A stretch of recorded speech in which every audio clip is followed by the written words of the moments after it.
Gold, trusted gold buyers. మీరు తాకట్టు పెట్టిన బంగారాన్ని విడిపించి ఈ రోజు ఉన్న మార్కెట్ ధరకు కొనబడను.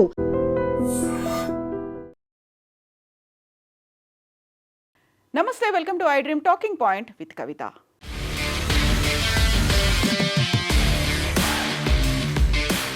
కర్ణాటక రాష్ట్ర ప్రభుత్వం ఒక కొత్త పాలసీని తీసుకొచ్చింది. అదే పెయిడ్ మెన్స్ట్రువల్ లీవ్ని. ఇప్పటిదాకా ఏ రాష్ట్ర ప్రభుత్వం ఇలా గవర్నమెంట్ అండ్ ప్రైవేట్ సెక్టార్లో పెయిడ్ మెన్స్ట్రువల్ లీవ్కి సంబంధించినటువంటి ఒక పాలసీని తీసుకురాలేదు. For the first time Karnataka state దేశానికి ఆదర్శంగా నిలిచింది పెయిడ్ మెన్స్ట్రువల్ లీవ్లకి సంబంధించి. గతంలోనే కొన్ని రాష్ట్రాల్లో ఉన్నప్పటికీ కూడా అది కేవలం యూనివర్సిటీలకో లేకుంటే గవర్నమెంట్ ఎంప్లాయీస్కి మాత్రమే పరిమితమైంది.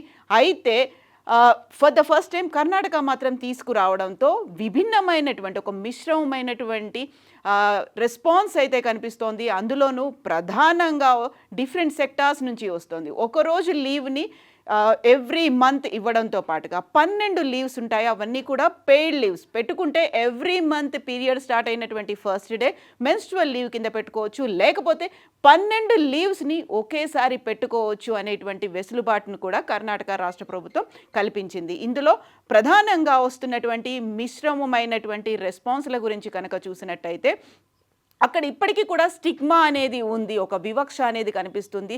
వర్క్ ఎన్విరాన్మెంట్కి సంబంధించి చూస్తే ఇప్పటికే మహిళలు అంటే చిన్న చూపు ఉన్నప్పుడు వాళ్ళు మెన్స్ట్రువల్ మాకు పీరియడ్ స్టార్ట్ అవుతోంది లేకుంటే ఈరోజు పీరియడ్ స్టార్ట్ అయింది అంటూ లీవ్ తీసుకోవడం వల్ల వాళ్ళకి వర్క్ ఫోర్స్ దెబ్బతింటుంది. ఎందుకంటే గార్మెంట్ ఇండస్ట్రీకి సంబంధించి చూస్తే కర్ణాటకలో 90% మహిళలే వర్క్ చేస్తున్నారు. అందులో ఇప్పుడు గార్మెంట్ ఇండస్ట్రీ అనేది ఎంఎస్ఎంఈ కింద వస్తుంది. మిగతా గవర్నమెంట్ కావచ్చు, ప్రైవేట్ సెక్టార్ కావచ్చు, కార్పొరేట్ సెక్టార్లో లేనంతగా మహిళలు ఎంఎస్ఎంఈలో కష్టపడాల్సి ఉంటుంది. సడన్గా లీవ్ తీసుకోవడం వల్ల వాళ్ళకు ఉన్నటువంటి ప్లానింగ్ కావచ్చు లేకుంటే ప్రొడక్షన్ మీద ఎఫెక్ట్ పడుతుంది అనే వాదంతో పాటుగా చాలామందికి ఇది మిస్యూజ్ చేస్తారేమో అనేటువంటి అభిప్రాయాన్ని కూడా వ్యక్తం చేస్తున్నారు. అందరికీ ఒకే రకమైనటువంటి పీరియడ్ పేర్ అనేది ఉండదు, అక్కడ క్రాంప్స్ అనేవి ఉండవు, కాబట్టి దాన్ని మిస్యూజ్ చేసుకుంటారు. ఒకవేళ కొంతమంది తీసుకోవాలి అనుకున్నప్పటికీ ఫస్ట్ డే కాకుండా సెకండ్ డే కూడా వాళ్ళకి పెయిన్స్ అనేవి ఉంటాయి. కాబట్టి what about second day or third day, fifth day వరకు ఉండేటువంటి దానికి సంబంధించి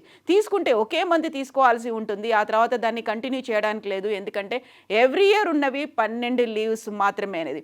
బట్ ఈ పెయిడ్ మెన్స్ట్రువల్ లీవ్కి సంబంధించి ఒక రకంగా చెప్పాలంటే పెద్ద ఉద్యమమే జరుగుతూ వచ్చింది. ఇక్కడ ఉన్నటువంటి ఇండస్ట్రీలో అది కన్ఫర్మ్డ్గా ఉన్నటువంటి ఎక్కడ ఆర్గనైజ్డ్ సెక్టార్ అయితే ఉందో దానికి సంబంధించి ఓకే, బట్ అన్ఆర్గనైజ్డ్ సెక్టార్లో ఉన్నటువంటి ఉమెన్ వర్కర్కి సంబంధించి వాళ్ళకి ఇప్పటికీ ఏ రక్షణ అనేది లేకుండా పోయింది. అట్ ద సేమ్ టైం వాళ్ళకి ఏ హక్కులు కూడా కల్పించినప్పుడు పెయిడ్ మెన్స్ట్రువల్ లీవ్ అనేది వాళ్ళకి ఎలా వర్తిస్తుంది అనే దాంతో పాటుగా ఇప్పుడు బీహార్కి సంబంధించి చూస్తే అది 92 నుంచి అమల్లో ఉన్నప్పటికీ కేవలం గవర్నమెంట్ ఎంప్లాయీస్కి మాత్రమే ఇస్తుంది. కేరళ ఐటీఐ అంటే యూనివర్సిటీలో వర్క్ చేస్తున్నటువంటి వాళ్ళకి మాత్రమే, స్టూడెంట్స్కి అనేది ఇస్తోంది. సిక్కిం రాష్ట్రం కూడా అనౌన్స్ చేసింది. దీంతో పాటుగా మిగతా రాష్ట్రాలు కూడా ఈ దిశగా ఆలోచనలు అనేవి స్టార్ట్ చేసినప్పటికీ ఉన్నటువంటి మిశ్రమమైనటువంటి మిక్స్డ్ ఫీలింగ్స్ అండ్ రెస్పాన్సెస్ అనేవి ఉన్నాయి. బట్ ఇది మాత్రం ఒక భారతదేశ చరిత్రలోనే మొట్టమొదటి రాష్ట్రంగా మేము నిలబడబోతున్నాము. అందులోనూ ఉమెన్ ఎంపవర్మెంట్ కోసం కావచ్చు, వాళ్ళకు ఒక ఫ్రెండ్లీ అట్మాస్ఫియర్ అనేది కల్పించడంలో భాగంగా కర్ణాటక రాష్ట్ర ప్రభుత్వం ఈ నిర్ణయం తీసుకుంది అనే దాంతో. ఒకవేళ పోలీస్ డిపార్ట్మెంట్కి సంబంధించి చూస్తే పోలీసుల దగ్గర నుంచి కూడా అలాంటి ఒక మిక్స్డ్ ఫీలింగ్ అనేది వస్తుంది.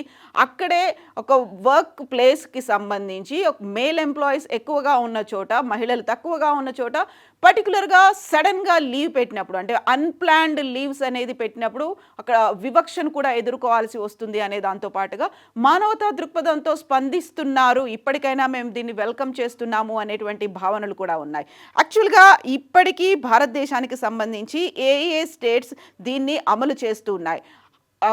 కంప్లీట్గా కాకపోయినప్పటికీ, ఫుల్ ఫ్లెడ్జ్డ్గా కాకపోయినప్పటికీ సగం వరకైనా యాక్సెప్ట్ చేస్తుంది. Either it may be private employees, private ఆర్గనైజేషన్లో కొన్ని మాత్రం ఆర్గనైజ్ చేస్తూ వస్తున్నాయి. అంటే ఇప్పటిదాకా పెయిడ్ లీవ్స్ని ఇస్తున్నటువంటి ప్రైవేట్ ఆర్గనైజేషన్స్ అనేవి జొమాటో ఉంది, స్విగ్గీ ఉంది, L&T లార్సన్ అండ్ టూబ్రో ఉంది, బైజూస్ ఉంది, గోజూప్ అనేది కూడా ఉంది. ఇక పార్షియల్గా అయినా అనౌన్స్ చేసింది, పార్షియల్గా అయినా అమలు చేస్తోంది. బీహార్, ఒడిషా, కేరళ అండ్ సిక్కిం రాష్ట్రాలు ఇప్పటికీ దీన్ని పార్షియల్గా అనౌన్స్ చేశాయి. వాటిని అమలు చేస్తూ వస్తున్నాయి. ఏళ్ల తరబడి అది అమలు అమలు అవుతూ వచ్చినప్పటికీ దుర్వినియోగం అవుతోంది అనేటువంటి వాదన కూడా ఎక్కువగానే వినిపిస్తోంది.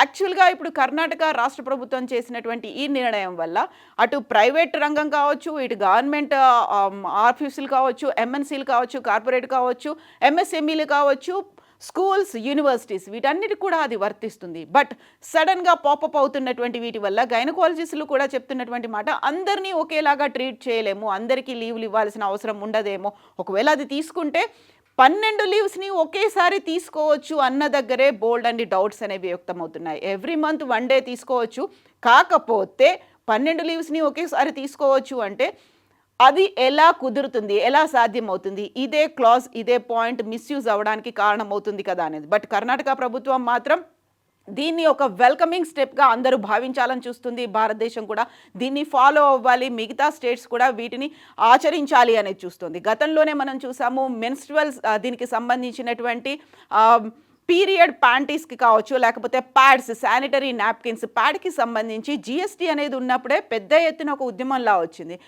ఎవ్రీ మంత్ అవసరం ఉన్నటువంటి ఒక అత్యవసరమైనటువంటి పరిస్థితులు, అది నీడ్, ఒక లగ్జరీ కాదు, దాని మీద కూడా జిఎస్టీ ఎందుకు వేశారని ఈ మధ్య సవరించినటువంటి జిఎస్టీలో భాగంగా దాన్ని తొలగించినప్పటికీ అప్పుడే దేశవ్యాప్తంగా పెద్ద ఎత్తున ఉద్యమం వచ్చింది. ఇప్పుడు పెయిడ్ మెన్స్ట్రువల్ లీవ్ని పెట్టాలి అనుకున్నప్పుడు వచ్చేటువంటి mixed responses and what about మన తెలుగు స్టేట్స్, తెలంగాణలోను లేకపోతే కేంద్రం దీన్ని అమలు పరచాల్సినటువంటి అవసరం ఉంటుందా, లేకపోతే వస్తున్నటువంటి మిక్స్డ్ ఫీలింగ్స్, ఇప్పుడున్నటువంటి మిక్స్డ్ రియాక్షన్స్ చూసిన తర్వాత మీరేమనుకుంటున్నారో కామెంట్స్ రూపంలో తెలియజేయండి.